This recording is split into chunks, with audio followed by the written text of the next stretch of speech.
Hi, I'm Christina Scalera, the attorney and founder behind The Contract Shop, and today I'm excited to talk to you about 3 tips that I have to keep your work safe. First tip is to not freak out when somebody does take your work. This is an inevitable part of being a business owner and something that you're likely to encounter. So when you get that sinking pit in the bottom of your stomach, just go for a walk, take a breather, and then head into tip number 2. Tip number 2 is to make sure that you are documenting any kind of copy theft or misappropriation that you are seeing.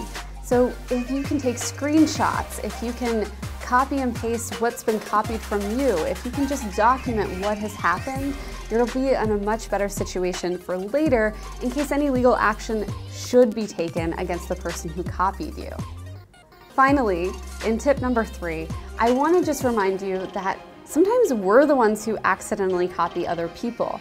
If you want to avoid this, make sure that you are looking at any kind of content producer's terms and conditions on their website, usually in the footer, and look for what you can and cannot do with their work.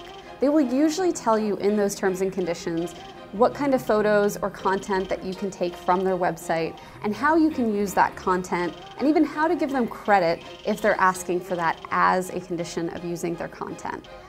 So those are my 3 tips as an attorney to help you protect your work and make sure you're not copying anybody else.